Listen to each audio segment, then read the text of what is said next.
Yeah, it's end of the day. I see room is pretty empty, but it's okay. It's great to be here to meet you. And thanks to Pocket Gamer Connects team for organizing this event, because MENA market is growing exponentially lately, and it's great to be here to meet local publishers and game developers. Let me introduce myself briefly. My name is Aykut. I'm working for AdColony, and I'm running Monetisation and user acquisition partnership within AdColony, looking for especially EMEA region. And if you have some question regarding monetization and user acquisition with AdColony, please feel free to reach me after the session. I would like to answer your questions. Today, I want to talk about especially MENA, because I want to tell you guys how you can increase your ad revenue by leveraging brand and programmatic campaigns in MENA. In the past, brands mainly think that they should target state-of-need apps, which are contextual apps that are news or some utility apps, which are suitable for their brand image and brand message.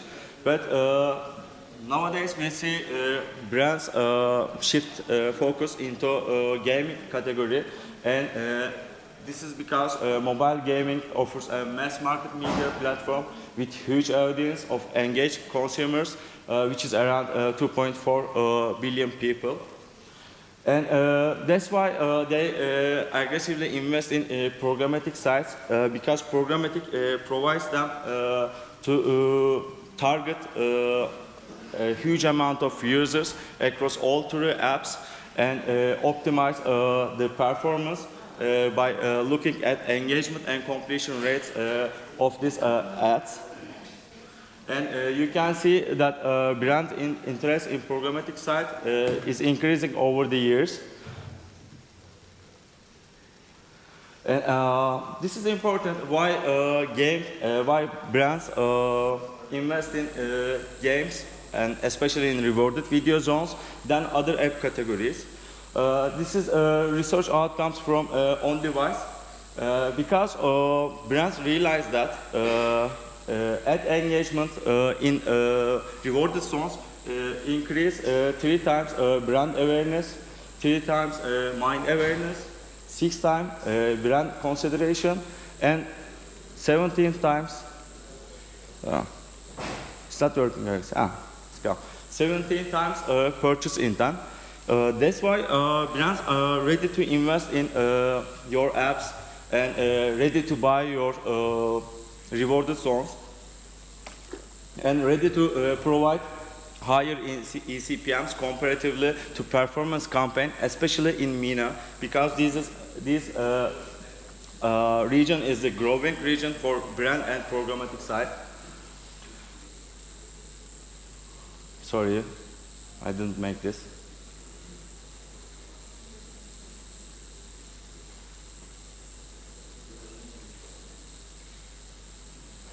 We changed our presentation from Keynote to PowerPoint. I guess it's the problem. Okay. Yeah, firstly, I want to share with you AdColony Q3 stats regarding share of performance campaign in our network and brand and programmatic campaigns in our network.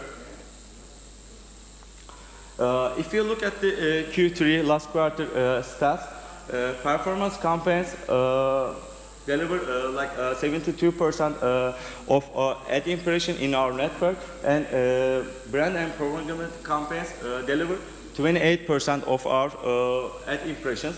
But on the revenue side, it's more like 60% to 40%. So even if brand share, impression share, ad serve share is below the performance side, its revenue contribution is much more higher. And this is pretty much same for the other tier 1 countries like United Kingdom, China, and Japan. And also you can add here Canada also.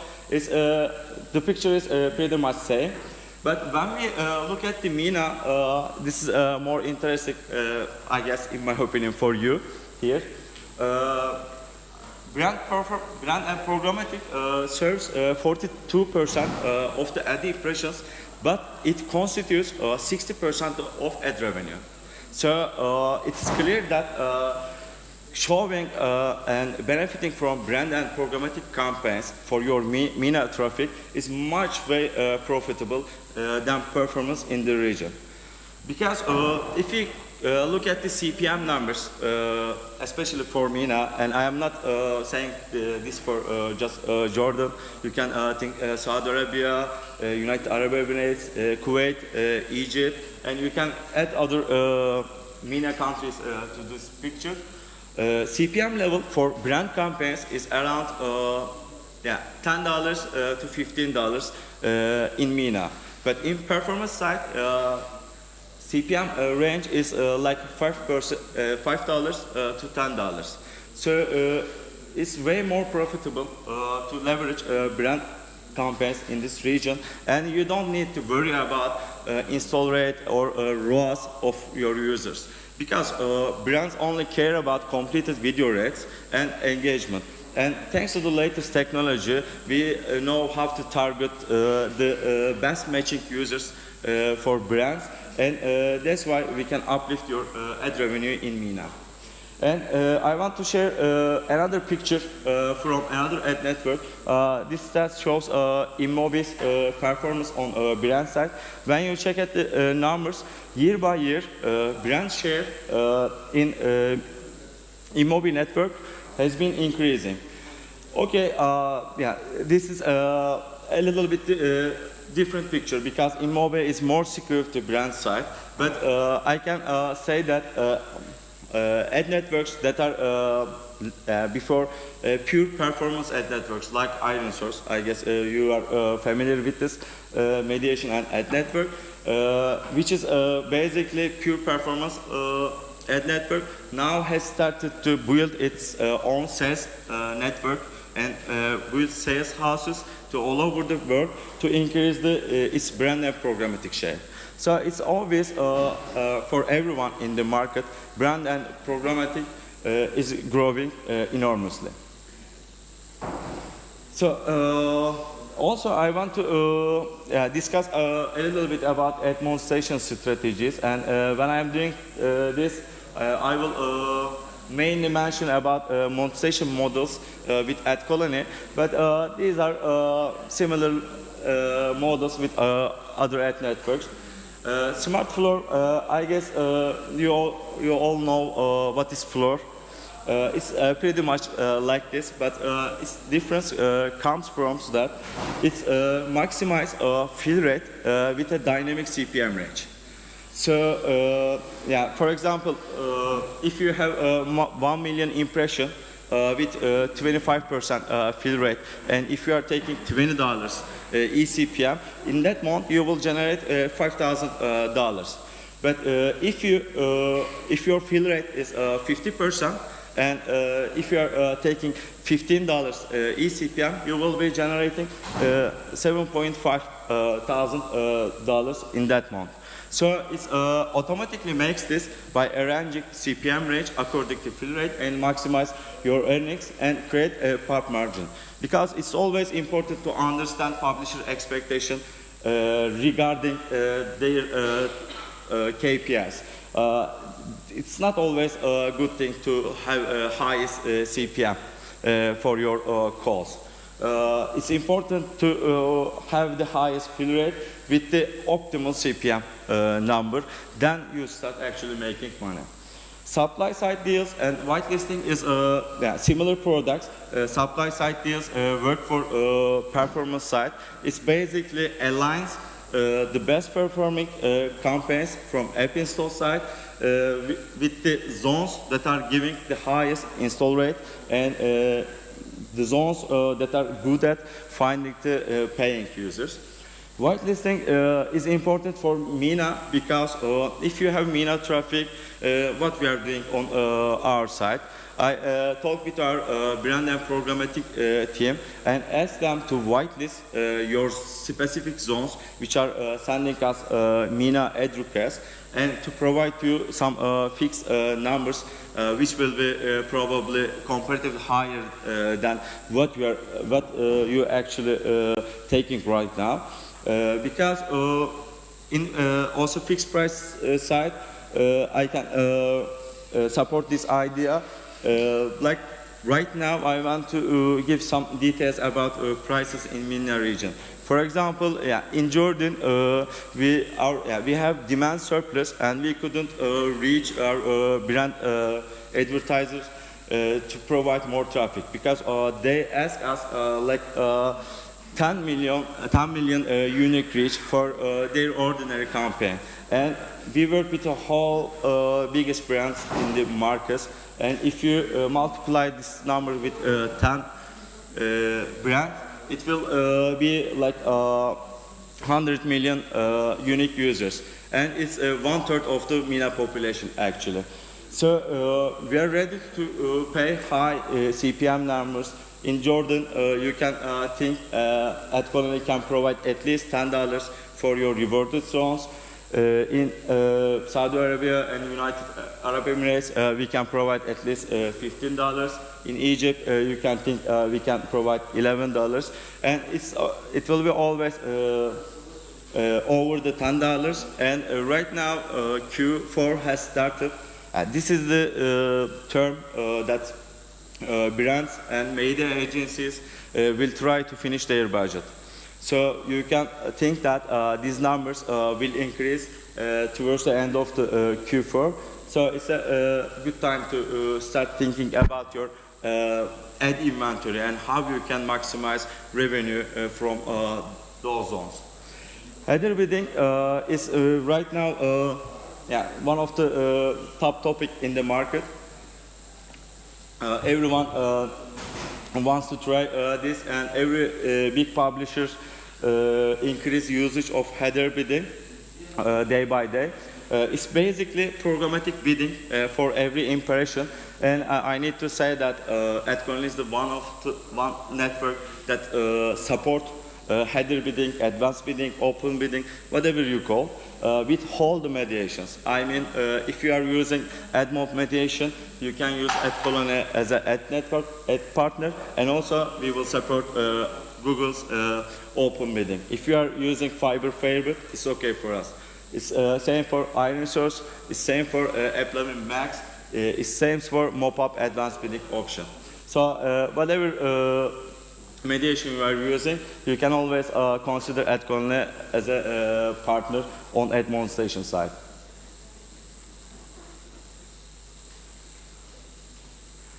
So how we maximize eCPM and fill rate with brand and programmatic?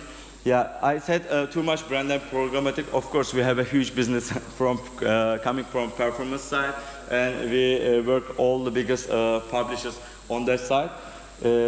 But the important point, Unilever, Procter & Gamble, Starbucks, Samsung, Huawei, Disney, Lego, these brands has always new campaigns coming into picture, and as I said, they always want more inventory from EMEA region, and of course we as a own SSP.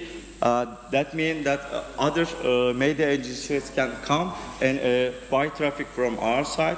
So if you have a MENA traffic, you are always welcome to AdColony, and you can be sure that it will be a profitable deal for you too.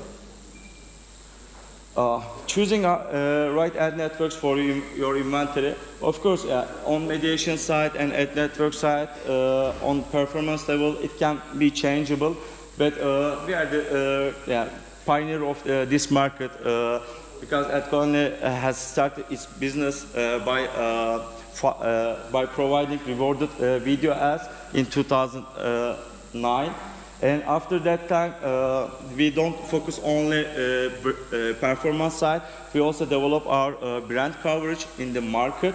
You can take more detailed information from Mobile Marketing Association website about this, but this picture shows us that AdColony has a verification all over the third-party tools, and it's important for brands because you don't need to create your own Excel. You need to be verified by third-party tools for brand side, and if you consider the increase in spend in the market, especially coming from the brand side, this verifications has huge importance in the market.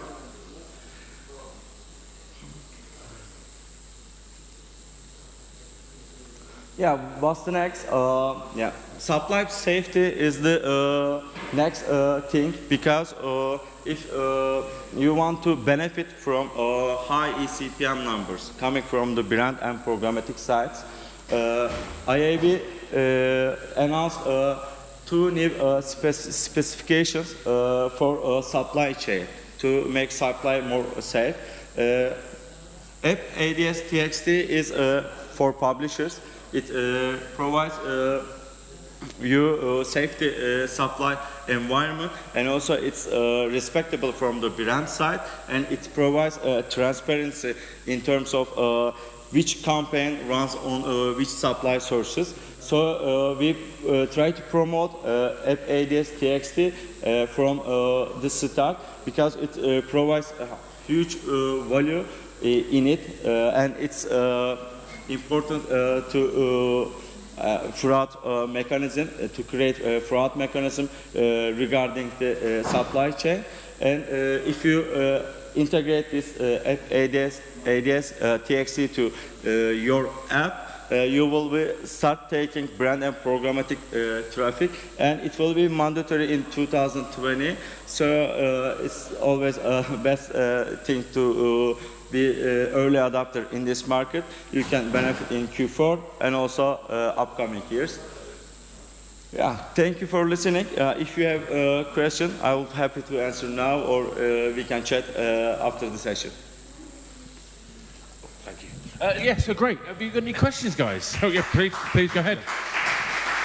I think it's great seeing you talking about kind of the bidding side and the fact that we're actually now looking at that as a model. Yeah. Because I think we've been talking about it for quite a long time, and it's really, I think from my point of view, only this year we're really starting to see people doing that seriously. Yeah. Is that fair? Yeah, that's true. Right now, this year every mediation announced its product on bidding side, because it's make whole the system more democratic. Yeah. And it's increase fill rate for each impression, and you don't need to monitor all the CPM numbers and fill rate by yourself. Even if you are one guy making this whole the process end to end, you can use header bidding or advanced bidding, and you can easily generate money with this product. Yeah, I think the key thing is that looking at the monetization process. Yeah, absolutely. I think it's also interesting looking at it from the kind of user, because it's a tandem thing, isn't it, with ads? It's like, the part of it is making sure we have the value for games generating revenue, and part of it is value for the advertisers in order to make sure that they get audiences, which is a kind of tricky one to get right. So do you think the machine learning part of what's happening now, particularly around header bidding, is going to be something that everybody can take advantage of, or is it going to be people with the big budgets who are going to get an advantage there? Actually, it's more helpful on the monetization side, firstly. On user acquisition side, there are so other different things to consider, because it's another different game. But in header bidding, if your CPI bids are quite high, you can easily leverage this and easily get quality users from bidding partners. I mean, I always feel like it's a bit of a self-writing process in terms of, having inventory is a kind of powerful piece. Being able to make sure that your game is of a type that has got great value means that you've got more people who appreciate the use of the ad in play, and good design can make it so you get more money because you've got more use of the ad. But making sure that you get that bidding process so that you're getting the fill rate needed to satisfy good design. How much of that is balanced against the quality of the user? If we get better design, hopefully we're giving better users to that ad inventory. Do you see any correlation like that? Yeah, actually, yeah, being the first one taking that impression is always important, because every publisher try to channel their quality user to first bidders. But if you look at the picture from the brand and programmatic side, it doesn't make sense too much. No. Because even if it's the backfill, brand needs completed videos, so there's still opportunity for monetization partners on that side too. I think that's the trick, isn't it? Because a lot of indie game studios aren't experts in use of monetizing ads, and they don't necessarily know how to optimize. So often they will default to a mediator to provide their support rather than going directly. Do you think is that okay, or do you think there's advantages to going directly? Yeah, working with mediation is a good thing, actually. It provides you ability to diversify your ad sources. Because working with many ad networks at the same time increase competition in your stack and uplift CPM levels, which in turn increase your ad revenue.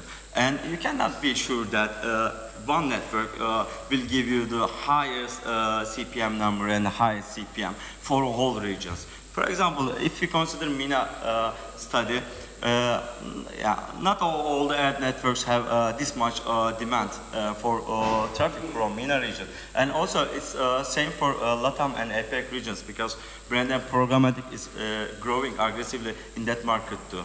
So you need to diversify your resources among ad networks, and you need to allocate your impressions according to the highest giver, and that's why you can increase your ad revenue. So I'm interested, is there sufficient global inventory, supply, no, demand. I always get the terms wrong.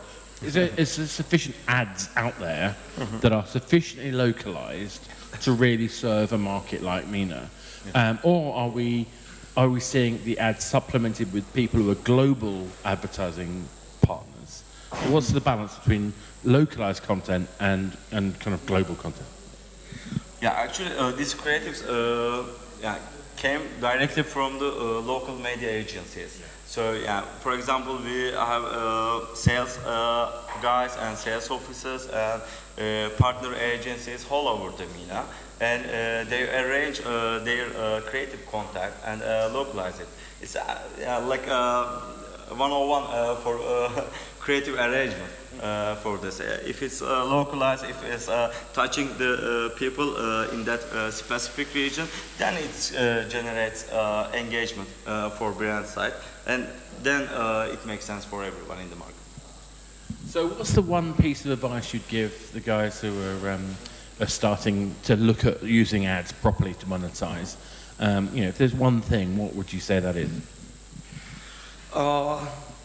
Some developers think that ads can lead to churn for their users. This is not the thing, because everyone in the market knows that they need to watch ads to continue to play the games. And don't worry about these things. Please work on game mechanics and put clever ad zones for your app, and please make an A/B test for those zones. You need to understand how your user thinking about that. Are they okay to take that reward or not? If you manage to find that, you can succeed in the monetization side. I think that's really good advice. I mean, the key thing is that for me, it's really just understanding what you're doing and taking time to learn and not being afraid, because cannibalization doesn't happen. Yeah. You can do it well and you can do it badly, but cannibalization isn't the issue. Yeah, absolutely. And on that note, thank you very much. Thank you too.